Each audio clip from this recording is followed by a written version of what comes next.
Felicito también a todos los que hoy presentaron examen de escuela de crecimiento. Espero que hayan salido bien todos y que pasen.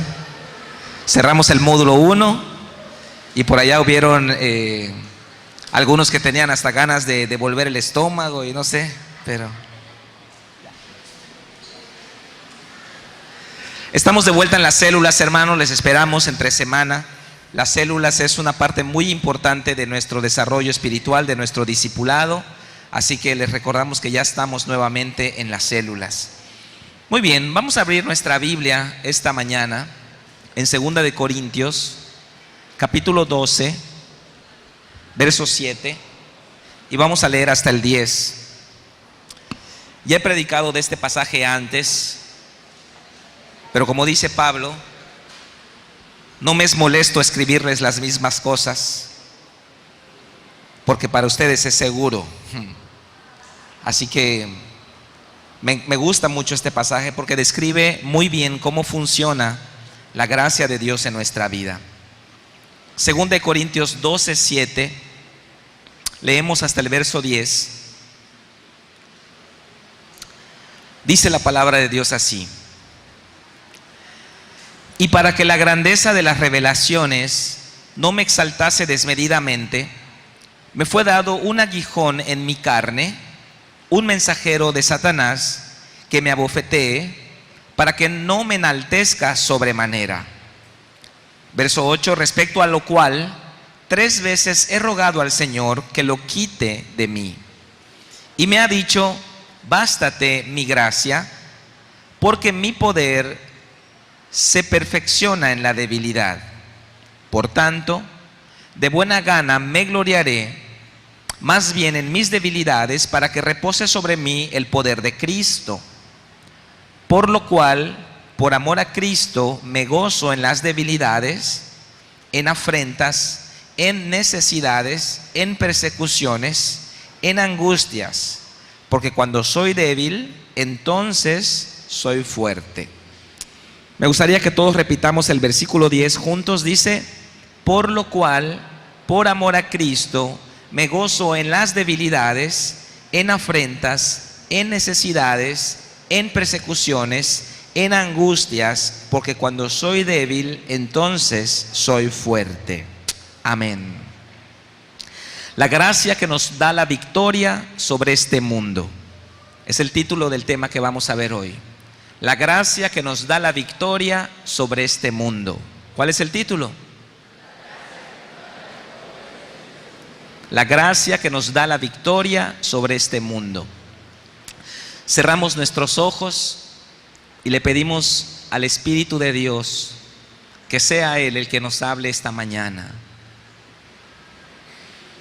Gracias te damos, Padre, porque hoy estamos reunidos en tu casa para adorarte, para bendecirte, para traer nuestros diezmos y ofrendas ante tu altar, pero también para recibir tu palabra, tu instrucción.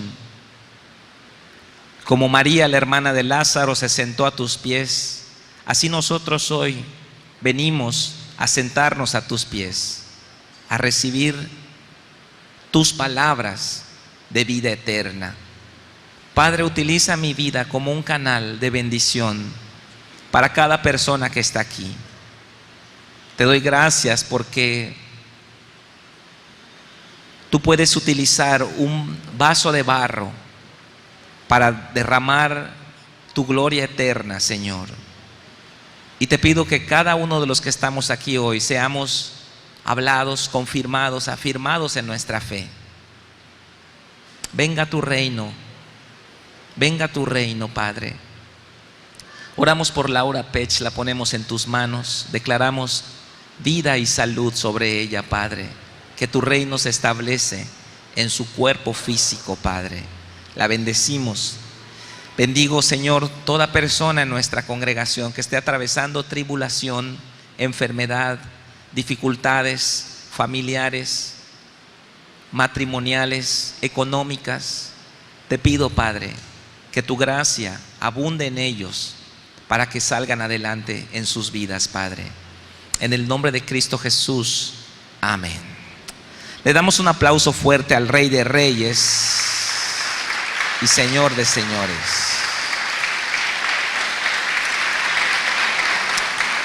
Al final de la reunión vamos a tener bautizos, así que vamos a compartir con nuestros hermanos que hoy se van a bautizar ese tiempo importante de obedecer este mandamiento que Dios nos puso a todos los creyentes. Al final de la reunión, del lado donde lo hacemos siempre, vamos a poner una pila, ¿me apoyas? Para los bautizos. Todos necesitamos la gracia de Dios. Todos. Aquella persona que no tiene la gracia de Dios, decimos que es un desgraciado. Esa es la palabra. Es un desgraciado, o sea, no tiene gracia. Le va mal. Le llueve sobre mojado. No tiene gracia. La gracia de Dios es todo lo que necesitamos. No necesitas cambiar de esposa, no necesitas cambiar de trabajo, cambiar de casa. Necesitamos la gracia de Dios.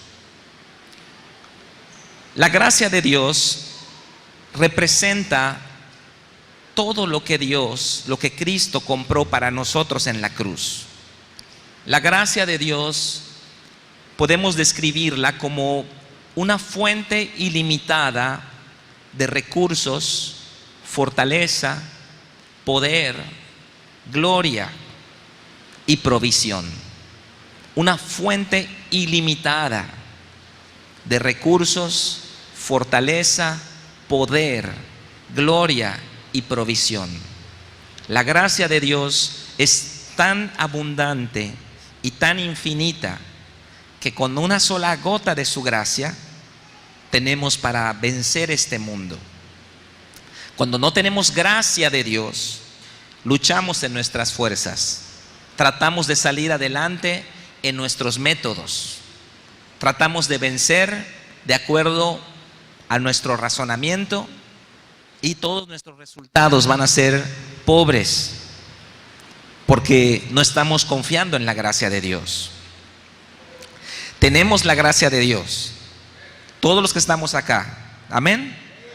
El problema es que no sabemos andar en ella, no sabemos abundar en ella, no sabemos muchas veces lo que yo llamo surfear en la gracia de Dios. Tenemos que aprender como el surfeador que agarra una ola y se sube a la tabla y empieza a surfear en esa ola. Así nosotros tenemos que aprender a vivir y caminar, experimentar la gracia de Dios. Todos tenemos áreas en nuestra vida, áreas de victorias, pero también tenemos áreas de derrota, áreas que nos avergüenzan. Pensamos, ya tengo tanto tiempo en Cristo y este problema todavía lo tengo. ¿Qué van a decir de mí? ¿Qué van a pensar de mí? Todos tenemos esos peros en la vida. En el libro de los Reyes vemos cómo los reyes de Judá, siempre en la descripción de la administración de cada rey, siempre decía, había un pero. Fulano de tal fue un buen rey, pero no quitó los lugares altos. Fulano de tal anduvo en los caminos de Dios, pero siempre había un pero. Y todos tenemos un pero en nuestra vida, áreas de derrota donde necesitamos la gracia de Dios. A veces vemos una persona, decimos, mira, es linda persona, pero es desordenada. Mira, ese líder de célula es tremendo, pero está todo endeudado, nunca tiene bendición. Fulano de tal es buen predicador, pero tiene un problema con el sexo opuesto. Y entonces todos tenemos esos peros que queremos vencer. Necesitamos la gracia de Dios para eso. Necesitamos la gracia de Dios para superar nuestras debilidades humanas, para vencer nuestros gigantes. para conquistar la victoria que Dios tiene para nosotros. En este contexto, la victoria no es algo que tú vas a conseguir. La victoria es algo a lo que entramos como hijos de Dios, pero tenemos que saber cómo hacerlo. Antes de decirte cómo, tenemos que entender 5 cosas muy importantes. Número 1, lo que nosotros llamamos muchas veces nuestro problema no es nuestro problema. Simplemente es la manifestación de un problema interno. Nosotros tenemos la tendencia de empaquetar aquello que llamamos nuestro problema y desvincularlo de todas las demás áreas de nuestra vida. Entonces uno dice, agarra su problema, lo empaqueta y le dice a Dios: Dios, este es mi problema, quítamelo. Tenemos esa tendencia a pensar que así funciona. Pero tienes que entender, número 2, que el problema nunca es el problema. Lo que tú llamas mi problema no es el problema. Es que mi problema es el alcohol. Es que mi problema son las mujeres o el sexo opuesto. Es que yo tengo un problema, tengo lujuria desbordada. Es que yo tengo un problema económico. Lo que tú llamas el problema no es el problema. Ahí ya tenemos una falta de percepción de una realidad, y por eso no podemos solucionar nuestra vida, porque estamos percibiendo de manera errada la naturaleza de las cosas que estamos viviendo. Entonces el problema no es el problema. El problema, o lo que tú y yo llamamos mi problema, normalmente es una manifestación externa de una causa interna del corazón.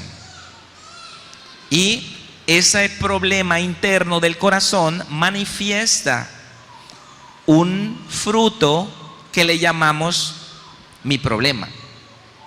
Y en la mayoría de los casos es como el iceberg, ¿verdad? Como dicen que el iceberg está, el 90% está bajo del agua y solamente aflora el 10%. Y bueno, si nosotros vemos un iceberg, el 90% de lo que ves está de ese pedazo de hielo está abajo. En nuestra vida es igual.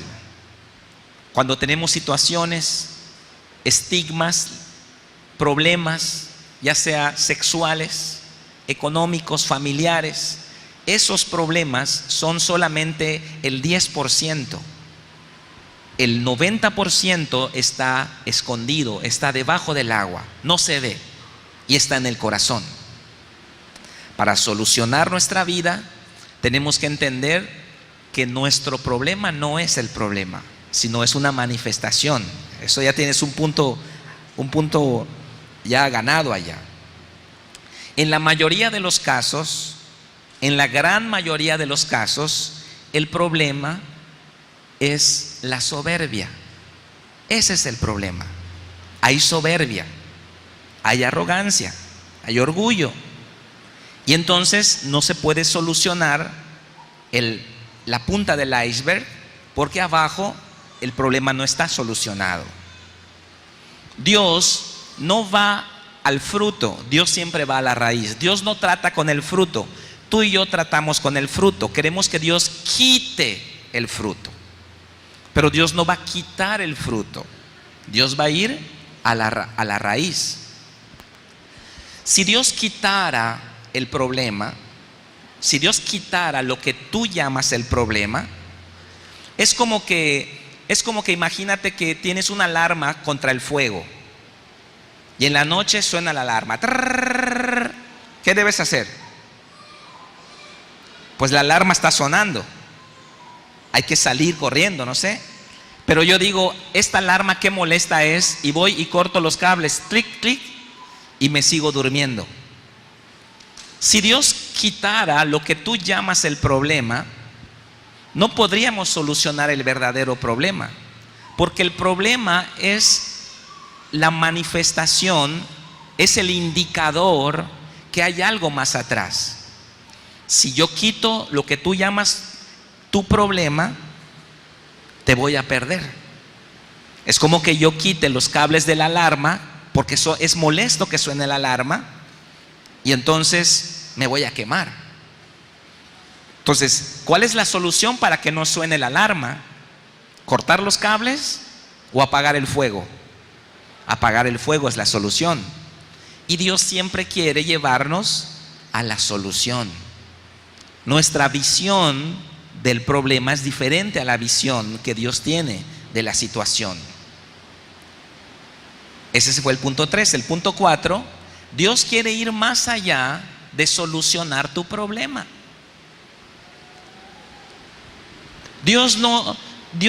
Tú empaquetas el problema y dices, este es mi problema.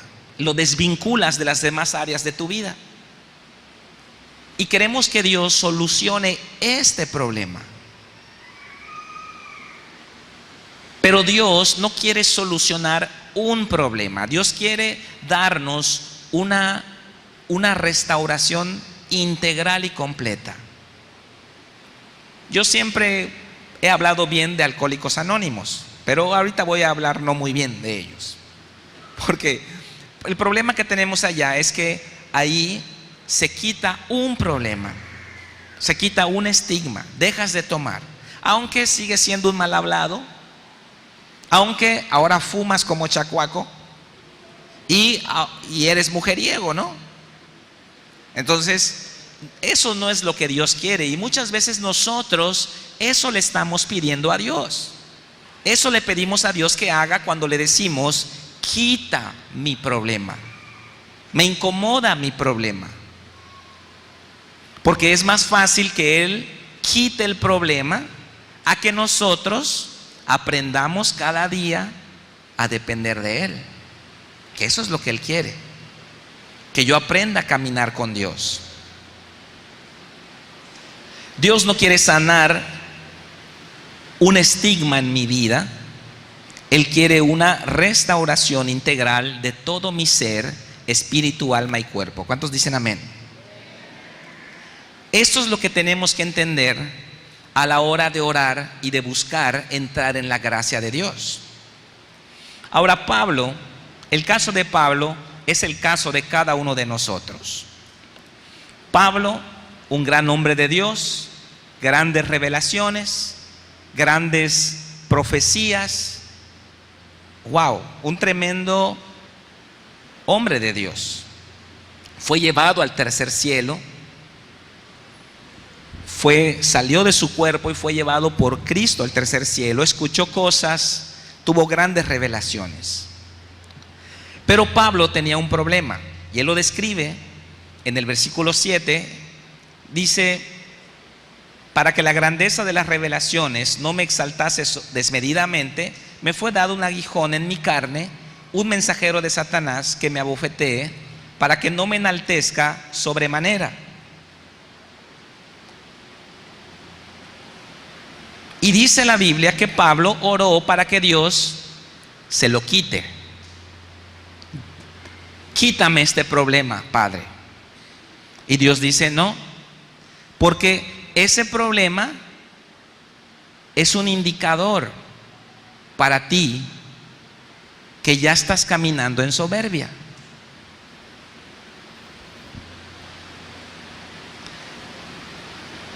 A todos nosotros tenemos aguijones en nuestra carne. ¿Y qué le decimos a Dios? Quítalo. ¿Y qué dice Dios? No. Ese aguijón es un indicador que ya te saliste de mi gracia. Ya estás caminando en la carne.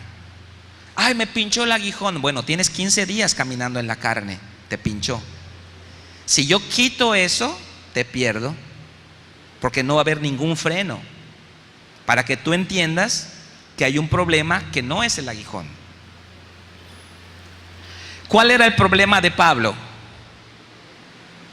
Desde la perspectiva de Pablo, su problema es el aguijón. Desde la perspectiva de Dios, es la soberbia. Son dos visiones distintas. de la situación que estaba viviendo Pablo. Dios tiene una visión distinta de la visión que tú y yo tenemos de mi problema. Entonces, para Pablo, su problema era el aguijón. Su enfoque estaba en el aguijón y él oraba enfocado en el aguijón y él decía: quítame esto, quítame esto, quítame esto. Quítame la lujuria. Quítame este problema matrimonial. Quítame, quítame. Le estamos pidiendo a Dios que quite algo que está allá para indicarnos que estamos caminando en soberbia. Entonces, la visión del problema de Pablo es distinta en Pablo y en Dios. La visión de tus problemas es distinta en ti y en Dios. Para Pablo, su problema era el aguijón. Pablo ni siquiera se había dado cuenta que estaba caminando en soberbia. Él no se había dado cuenta. Como nosotros no nos damos cuenta cuando estamos caminando en soberbia. Yo he escuchado gente hablar, yo mismo lo he hecho. Cuando adoptamos una actitud de víctimas, en realidad estamos caminando en una soberbia impresionante.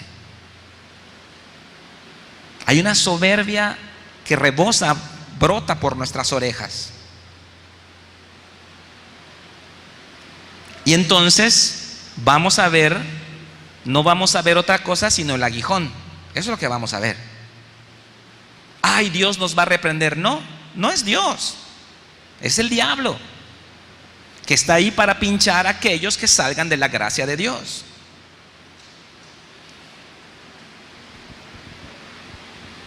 ¿Qué es el aguijón de Pablo? Un problema, ¿verdad? El aguijón de Pablo es un problema. Él dice: me fue dado un aguijón en mi carne, un problema en la carne. Y Pablo está hablando acá en un sentido espiritual. No está hablando necesariamente como algunos han teorizado, diciendo que tenía una enfermedad física. Bueno, puede ser que sea una enfermedad física también, algo crónico que de cuando en cuando volvía a ese problema. Puede ser. Pero también se refiere a un problema de carne, de carnalidad, a un problema de una debilidad carnal, a un problema que tiene que ver con tentaciones, que tiene que ver con Pablo estar fallándole a Dios. Entonces le fue dado un aguijón. ¿Qué es ese aguijón? Un problema, una enfermedad, una deuda, una situación. Sí, todo eso es un aguijón. Pero Pablo nos explica más del aguijón, porque dice: me fue dado un aguijón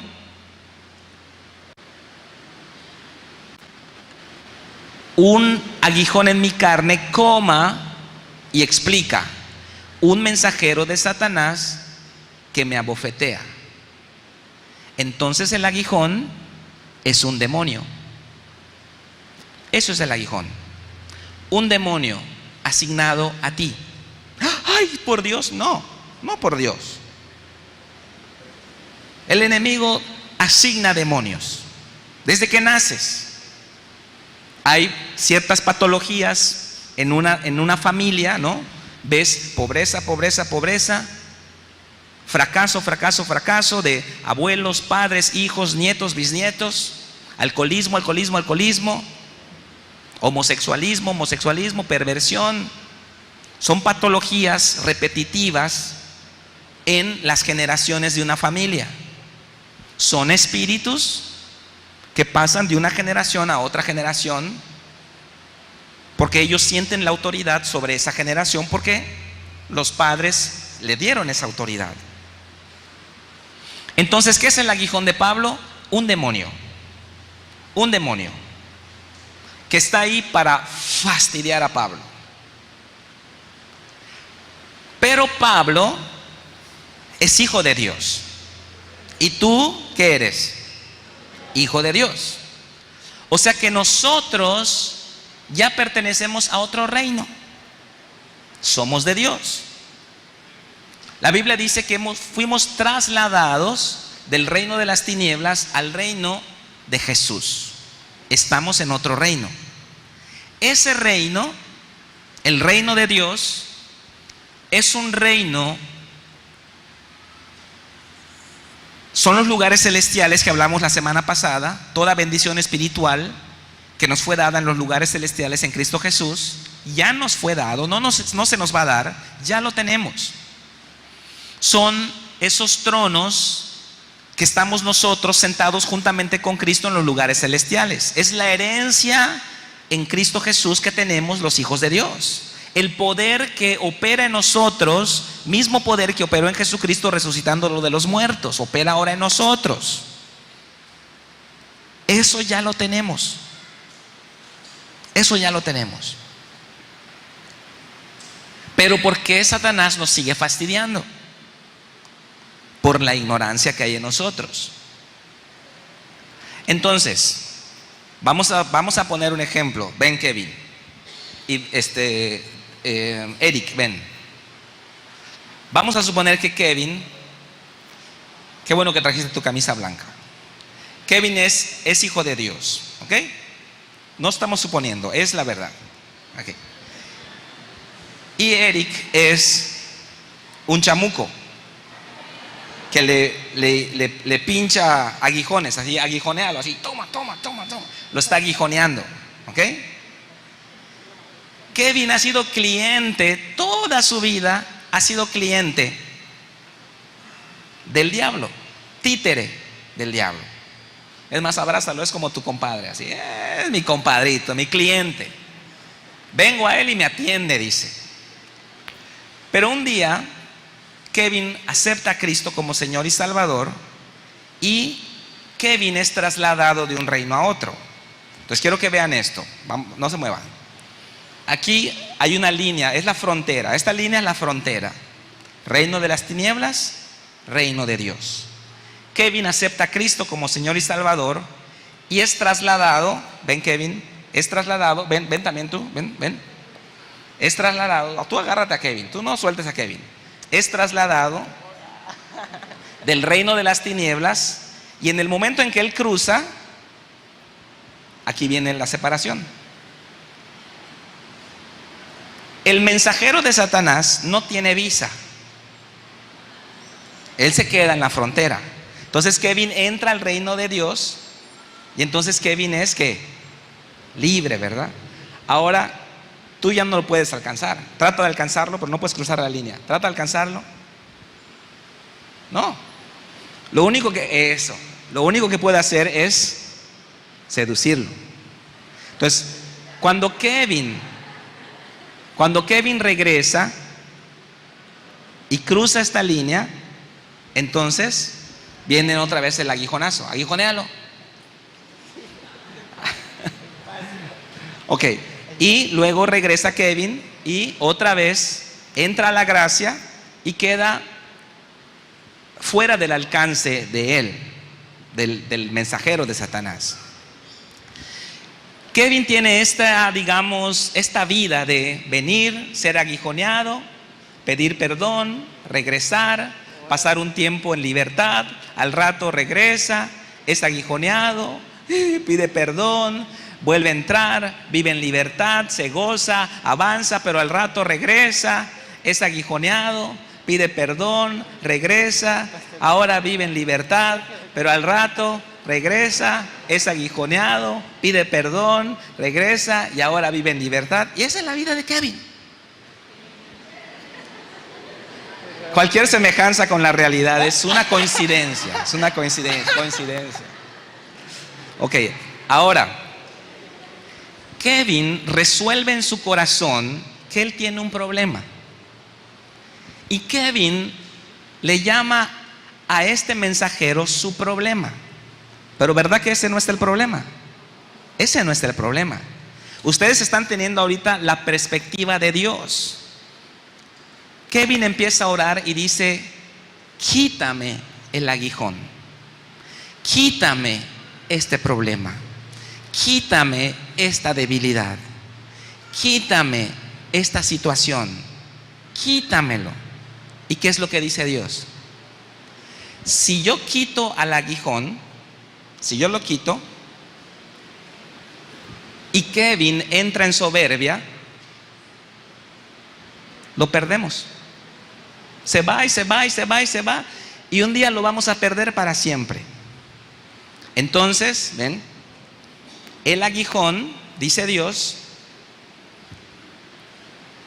el aguijón, Kevin, está pagando la pizza, ¿verdad? el aguijón es un indicador, pínchalo, es un indicador que ya te saliste de la gracia de Dios. Cuando el aguijón te está pinchando, no le digas a Dios que te quite el aguijón. Te está pinchando porque ese es un indicador que estás afuera de la gracia de Dios. Entonces Pablo dice: quítamelo. Y Dios dice: no, bástate en mi gracia. Si caminas en soberbia, te sales de mi gracia. Bástate en mi gracia, porque mi poder se perfecciona en tu debilidad. No soberbia, Kevin o Pablo, es humildad. La gracia fluye en la humildad. Entonces, nuestra visión del problema es errada.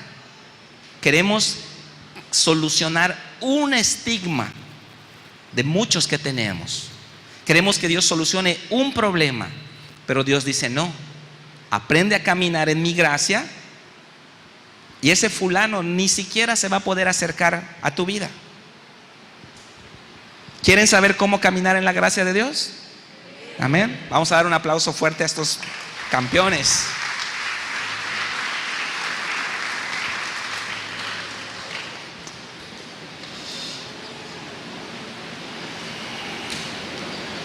Para caminar, para entrar en la gracia de Dios, número uno, tenemos que llegar a una conclusión en nuestra vida.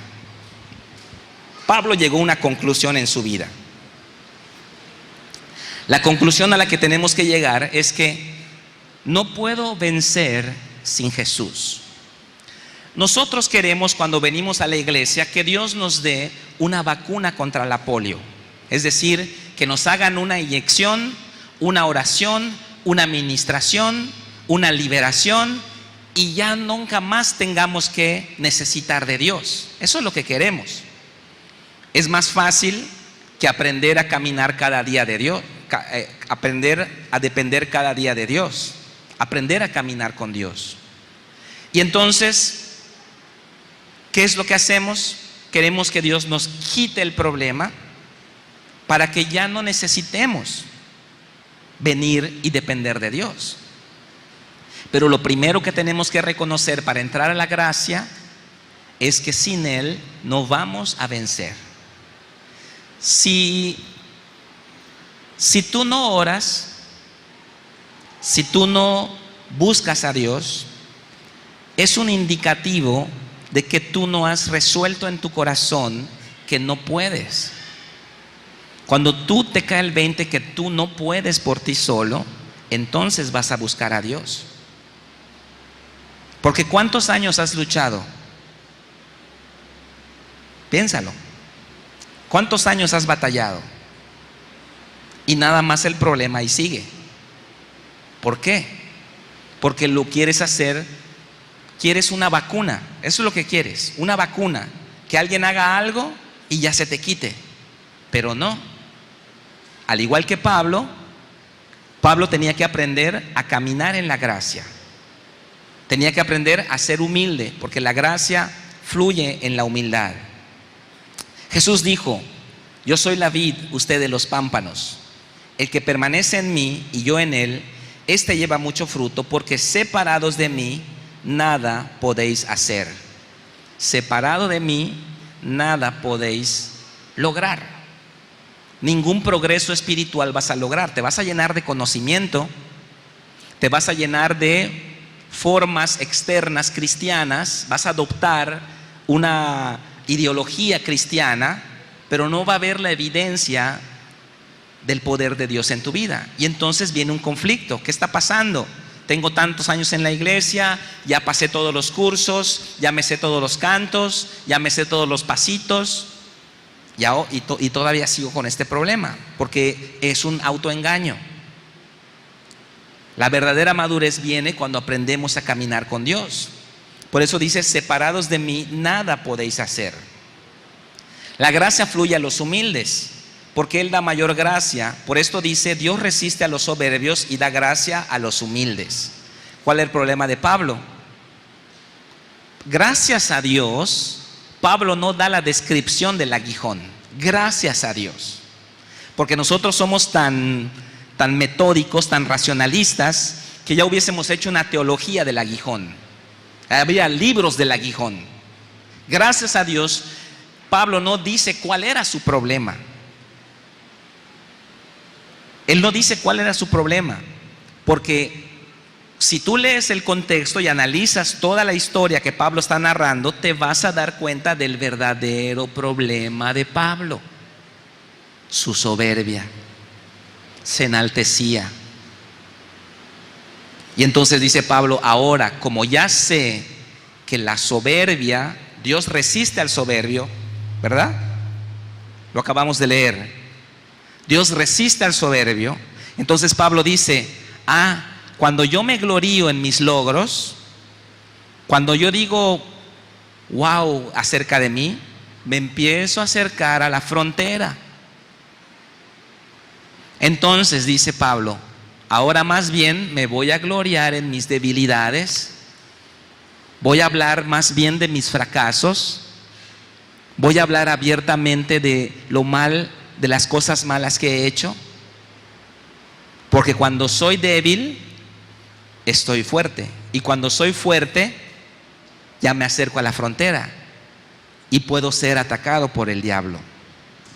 Entonces, hermanos, cuando el diablo está encima de ti, fastidiándote, es la evidencia que te saliste de la gracia de Dios, porque el diablo no tiene visa. No hay un muro como quiere hacer Trump. Hay ángeles de fuego, más bien. El diablo no entra a la gracia de Dios. ¿Cómo entramos a la gracia? Tienes que tener fe. Tienes que tener fe. Dice Hebreos 11:6: pero sin fe es imposible agradar a Dios, porque es necesario que el que se acerca a Dios crea que le hay y que es galardonador de los que le buscan. Deja de hacer las cosas a tu manera. Deja de pensar que tus métodos son mejores que los mandamientos de Dios. Tus métodos para resolver la economía, tus métodos para resolver el matrimonio, tus métodos. No.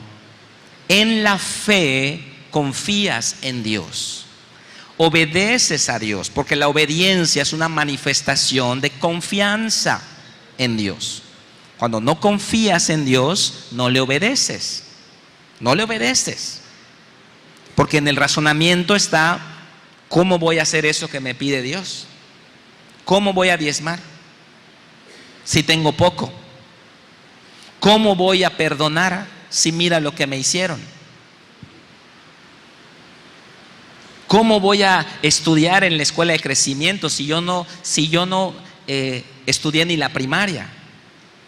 Y entonces racionalizamos los mandamientos y demostramos que no confiamos en Dios.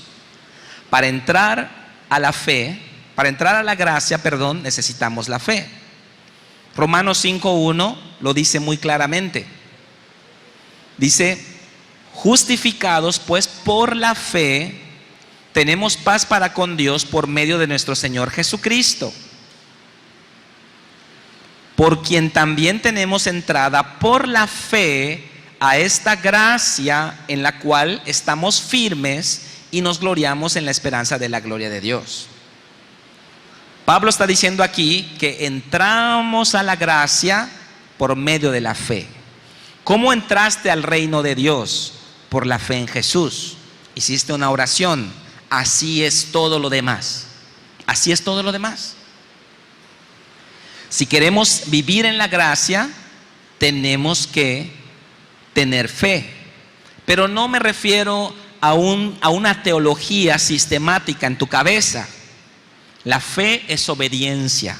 El que tiene fe va a caminar en los principios que cree. Va a declarar con su vida lo que declara con su boca. El que tiene fe. El que no tiene fe solamente va a hablar, pero no lo va a hacer. Entonces tenemos que entrar a la gracia. ¿Cómo entramos a la gracia? Por medio de la fe. Todos tenemos fe.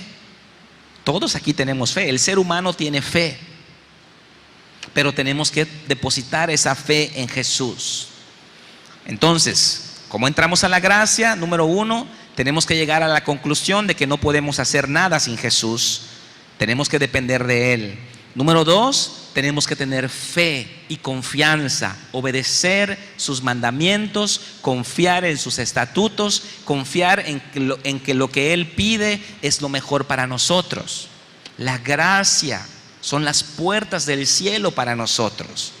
Dios quiere fastidiarnos, quiere quitarnos el 10% de nuestro ingreso. ¿Es lo que Él quiere?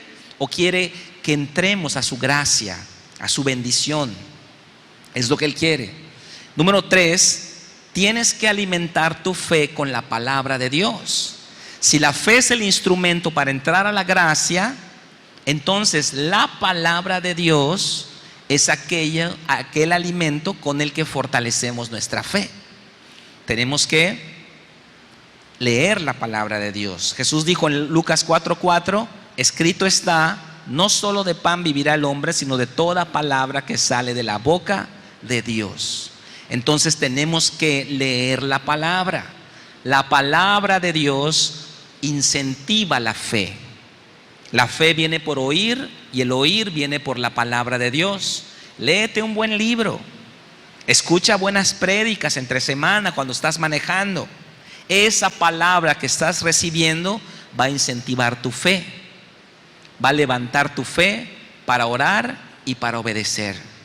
Si tu obediencia, si el nivel de tu conocimiento está en el cielo y el nivel de tu obediencia está abajo, es que no hay fe, hay conocimiento. Nuestro conocimiento y nuestra obediencia deben estar alineados al mismo nivel. Entonces, ¿cómo fortalecemos la fe? Con la palabra de Dios. Hay que leer la palabra de Dios, hay que estudiar la palabra de Dios, hay que meditar la palabra de Dios. Yo te voy a dar un tip. Memoriza la palabra y repítela. Algunos de ustedes dicen tantas cosas negativas que sería bueno que no hables mejor. Sería bueno que no digas nada en el día, porque lo que dices a veces cancela tu fe y caes al ámbito del enemigo, y entonces vienen los puyazos allá y te están pinchando, porque no hay fe, no hay revelación, no hay visión. Tenemos que incentivar nuestra fe. La palabra incentiva mi fe y la fe hace que yo obedezca y que yo ore. Número 4, tienes que orar sin quitar el dedo del renglón. Tenemos que orar hasta el rompimiento, lo vimos la semana pasada. Si no oras, es la evidencia que no hay fe. Cuando ores, tienes que creer que Dios está tomando nota de lo que estás pidiendo. Y tenemos que entender también cómo funciona la oración. La oración es el instrumento que Dios escogió para que nosotros logremos su intervención en nuestra vida. Si no oramos, Él no entra. Tenemos que orar para que Él entre. ¿Cuántos dicen amén? Tenemos que orar para que Él entre. Si no oramos, es la evidencia que no hay fe. Porque el que no tiene fe no ora, porque no tiene esperanza, no cree que puede ser posible, no cree que hay en Dios buen ánimo para ayudarle, entonces no ora. No oramos cuando pensamos en el cómo, pero el cómo no es para ti. El cómo déjamelo a mí, dice Dios. Para ti debe estar el qué. El cómo es mío, dice Dios. ¿Cómo lo voy a hacer? No te importa. Eso no te importa a ti. ¿Cómo voy a lograr lo que estás pidiendo? No te importa. Pero como nosotros pensamos en el cómo, pues ya no oramos. Porque, oye, vas a restaurar tu matrimonio, tu esposo. No se puede. No, este chavo es bien difícil, es duro de cabeza. Entonces ya estás pensando en el cómo. Ya estás entrando al terreno de Dios. Y entonces ya no oras porque en tu mente no está la viabilidad del cumplimiento de la oración, de lo que estás pidiendo. Entonces ya no oramos. Tenemos que dejarle el cómo a Dios, porque el cómo es de Dios, el cómo no es tuyo. ¿Qué le dijo Jesús a Bartimeo? ¿Qué le dijo Jesús a Bartimeo? ¿Qué quieres que te haga? No era evidente. Bartimeo está así con los ojos blancos, la bolita negra blanca, así, así está Bartimeo. No era evidente. ¿Por qué Jesús le pregunta qué quieres que te haga? ¿No era obvio? Jesús, hello Jesús, ahí está, es ciego, caramba, es ciego. Pero Jesús necesita que salga la palabra de tu boca. ¿Qué quieres que te haga, Bartimeo? ¿Qué quieres que te haga? Y Bartimeo responde con la palabra ¿qué? Al principio, que recobre la vista. Bartimeo no pensó ¿cómo? Jesús, que me den la credencial para que el seguro autorice mi operación. No, nosotros nos vamos al cómo. Bartimeo dijo que recobre la vista. Tu oración debe empezar con ¿qué? Que se cancele mi deuda. ¿Cómo? ¿Quién sabe? ¿Quién sabe? El cómo es de Dios. Que se restaure mi matrimonio. Que mis hijos vengan a tus pies. Que mi esposa tenga su camioneta. ¿Cuántas mujeres dicen amén? Amén. Las que no tienen esposo también debieron decir amén, porque a ti viene doble el paquete, esposo y camioneta. ¿Cuántas dicen amén? Algunas no quieren la bendición. Está bien. Hay cada quien, ¿verdad? Cada quien es. Dios respeta el libre albedrío de cada uno. Entonces nosotros debemos de pedirle a Dios empezando con la palabra ¿qué? No importa cómo, ¿qué? Si hay fe, entro a la gracia. ¿Por qué? Porque la fe me hace confiar en Jesús, me hace confiar en Dios, me hace obedecerle a Dios porque estoy confiando en Él, y la fe hace que yo ore sin quitar el dedo del renglón hasta que yo vea el cumplimiento de aquella cosa que Dios ha prometido en su palabra. Aquellas cosas que Dios ya te dio, hay que orar hasta sin quitar el dedo del renglón. Sanidad, no le preguntes si es su voluntad. Él ya llevó tus enfermedades a la cruz, ya lo hizo, no lo va a hacer. No va a decir, a ver, dame chance, a ver, ¿fuiste a tu célula? ¿Cómo saliste en la escuela de crecimiento? Bueno, 10% de sanidad. No, Él ya te sanó, ya eres sano. Entonces tenemos que tomar con una fe violenta esa sanidad, orar como la viuda sin quitar el dedo del renglón hasta la manifestación de esa bendición. Y entonces vas a ver la gracia de Dios no solamente en un ámbito teológico, espiritual, sino en el ámbito práctico. Tenemos que orar porque la oración activa los ámbitos espirituales. Tu oración genera grandes batallas espirituales. Yo les decía que la semana pasada que algunos de los ángeles de ustedes están así como que aburridos, porque no oran. Y están ahí sentados, checan el calendario. ¿Hay una misión? Nada. No ora mi humano, dice el ángel. No ora mi humano. Ahí están esperando a ver a qué hora hace una oración para que recibamos una misión de nuestro Padre y salgamos a defender a nuestro humano. Entonces Jesús nos explica que la oración debe ser sin cesar. Nos lo explica. Nos lo dice, nos lo pide. No ores una vez y ya. Tenemos que orar varias veces porque en el reino de Dios son 3 reinos. El reino de los hombres, este que vivimos, los ámbitos naturales. Luego está el reino espiritual, donde surgen las batallas. El reino de tinieblas, ángeles y demonios, reino espiritual.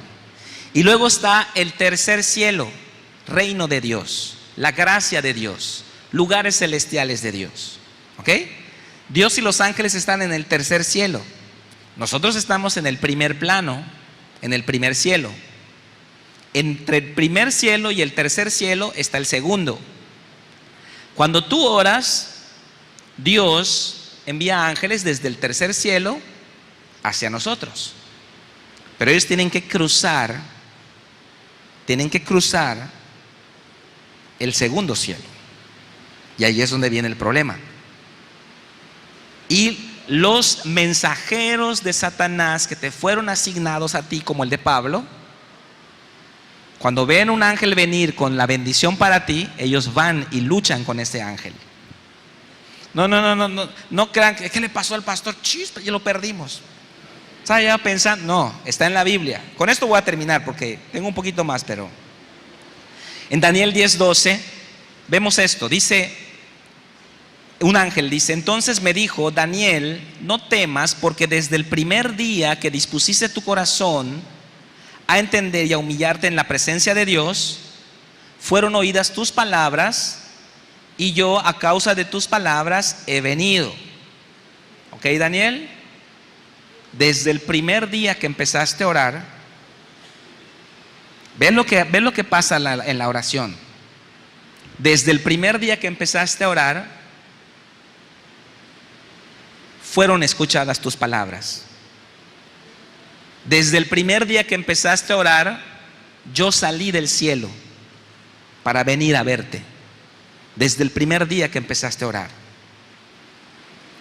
Según Daniel 6:10, ¿cuántas veces oraba Daniel? 3 veces al día. Si tú realmente quieres la bendición de Dios, vas a orar mínimo 3 veces al día. Digo, si la quieres. Porque si no digas que la quieres cuando demuestras que no la quieres. Si tú realmente quisieras la bendición de Dios, orarías mínimo 3 veces al día.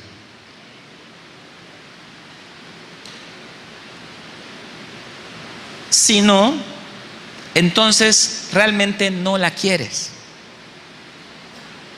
Ay, pastor, ¿cómo me dices eso? No, es que no la quieres. Como cuando mi hijo iba a ir al cine, yo le dije, quedamos a las 5, yo me baño, me visto, entro, está viendo tele, y me salgo así del cuarto, y yo digo, no quiere ir, porque ya pasó la hora y no se ha alistado. Y a veces nosotros no queremos la bendición de Dios. Tenemos que orar. ¿Por qué? Porque cuando oramos empieza a haber una actividad espiritual de ángeles a nuestro alrededor. Y mira lo que pasa en el verso 13. Mas el príncipe del reino de Persia se me opuso. Cuando tú dispusiste tu corazón para humillarte de la presencia de Dios, cuando tú oraste, fueron oídas tus palabras y yo salí de la presencia de Dios, pero en el camino el príncipe de Persia, un demonio, una potestad, se me opuso. Y empezamos a pelear. Dice, se me opuso durante 21 días. 21 días de lucha en el ámbito espiritual. 21 días. Si nosotros oramos una vez y ya, nuestros ángeles pierden. Si nosotros oramos y oramos y oramos, pasa lo que sucedió con Moisés en Gabaón. Moisés levanta las manos y el ejército israelita empieza a vencer. Se cansa, baja las manos, el ejército enemigo empieza a vencer. Levanta las manos, el ejército israelita empieza a vencer. Se cansa, baja las manos, el enemigo empieza a vencer. Así funciona. Tú tienes que orar sin quitar el dedo del renglón, como Daniel, que oraba 3 veces al día, y aún así la contestación de Daniel llegó 21 días después. 21 días después que Daniel empezó a orar, se paró el ángel en la ventana así, dame agua. Se paró el ángel en la ventana, sus alas rotas allá, su camisa así toda rasgada. Hace 21 días, cuando empezaste a orar, Daniel, Dios autorizó tu bendición. En el primer momento que doblaste tus rodillas, Dios dijo, salgan, vayan, hagan lo que pide mi hijo. Y salimos de la presencia de Dios. Pero en el camino se nos opuso el príncipe de Persia. Pero Daniel siguió orando, ¿verdad? ¿O dejó de orar? No, mi Dios no me va a bendecir, mira mi vida, mira cómo estoy yo. Imagínate, pues se pierde la bendición porque el diablo va a robar la bendición que es para ti. Él la va a robar. Pero Daniel siguió orando. Y mira lo que pasa. Pero he aquí Miguel, uno de los principales príncipes, vino para ayudarme. Y quedé ahí con los reyes de Persia. Estaba recia la batalla. Las cajas de tus bendiciones nos las teníamos que pasar así como fútbol americano porque el diablo las quería robar. Pero como tú seguiste orando, Daniel, viramos a ver y vimos una inmensidad de ángeles venir a apoyarnos. Miguel, no Miguel una persona, un ángel. O sea, se refiere al ejército de Miguel. A eso se refiere, la legión de Miguel. Miguel salió del cielo y vino a apoyarnos. ¿Y qué crees? Ganamos. Por eso estoy aquí. Por eso estoy aquí. Traje la gracia que tú necesitas, la gracia de Dios que tú necesitas. ¿Cómo entras a la gracia? Por la fe. ¿Cómo incentivas la fe? Con la palabra. La fe incentivada te va a hacer obedecer y te va a hacer orar sin quitar el dedo del renglón. Y entonces se cumple lo que dice Dios. Bástate mi gracia. Aquí está todo, dice Dios. Aquí está todo. Mi provisión, mi fortaleza, mi bendición, mis recursos, todo lo que necesitas. Bástate en mi gracia, Pablo.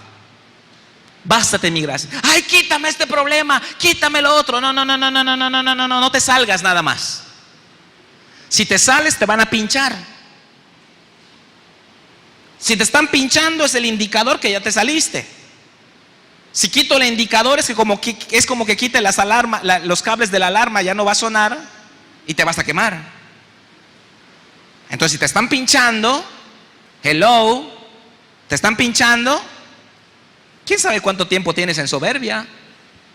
Como Pablo, viviendo en soberbia, bloqueado, obstruido, limitado, pinchado, aguijoneado, con veneno allá en su vida, porque estás caminando en soberbia. ¿Qué dice Dios? El aguijón no se va. El aguijón está allá para darte una indicación de algo que está en tu vida. No quito el aguijón, hijo. Bástate. Bástate en mi gracia, porque mi poder se perfecciona en tu debilidad. Gloríate en tu debilidad. Sé humilde, sé una persona agradable, sé una persona sencilla. No seas refunfuñoso, ten actitudes correctas, sonríe cuando tienes que llorar, alaba cuando vas a maldecir. Ayuda a los demás con buen ánimo. No te enojes si alguien te pidió ray. Bendice a los demás. Bástate en mi gracia. Bástate, porque aquí está todo lo que necesitas. Aquí está el poder que necesitas para vencer. ¿Cuántos dicen amén? Vamos a dar un aplauso fuerte a Jesús y vamos a ponernos de pie.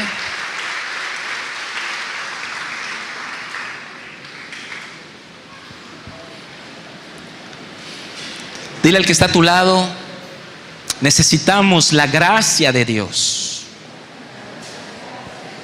Cierra tus ojos, cierra tus ojos, cierra tus ojos.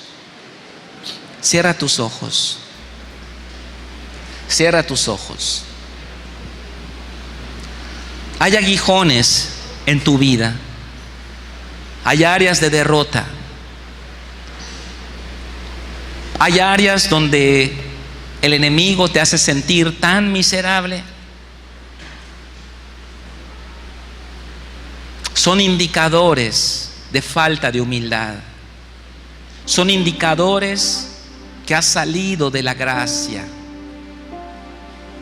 Dios resiste al soberbio, da gracia al humilde. Finalmente entramos a la gracia cuando somos sencillos como niños, cuando somos humildes, sencillos como palomas. Entramos a la gracia cuando en vez de enojarnos sonreímos, cuando en vez de maldecir levantamos una mano y decimos: Padre, te alabo. Cuando ayudamos a alguien, aunque nosotros también tenemos necesidad. Entramos a la gracia,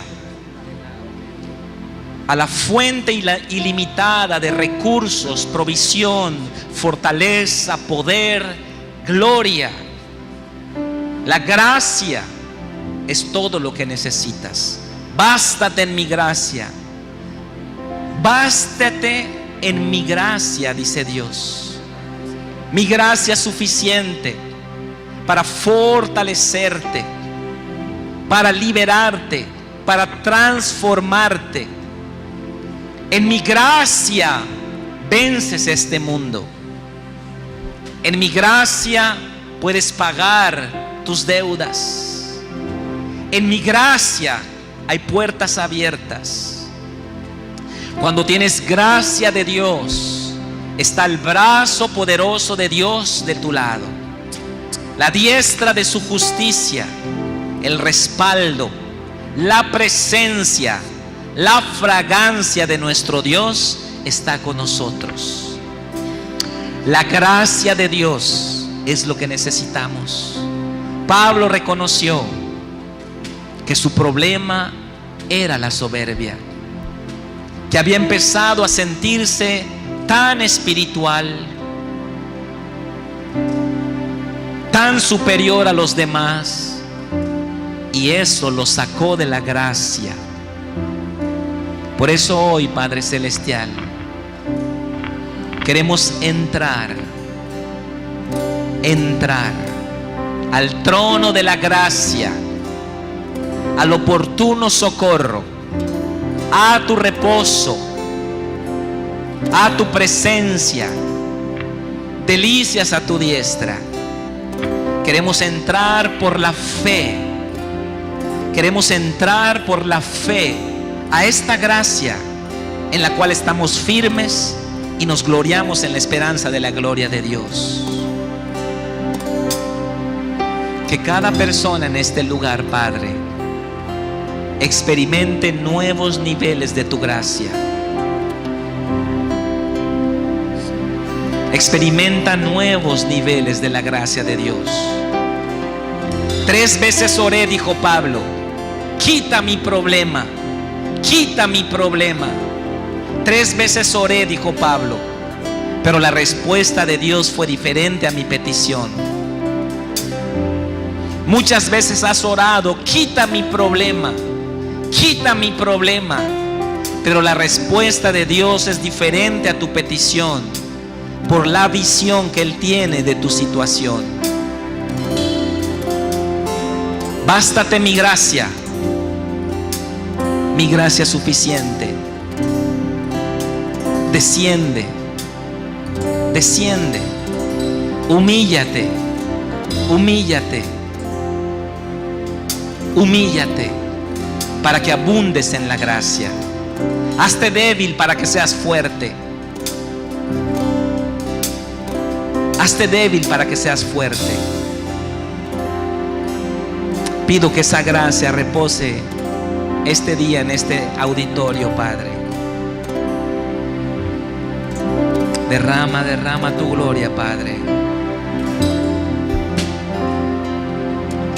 Levanta tus manos y recibe esta gracia de Dios.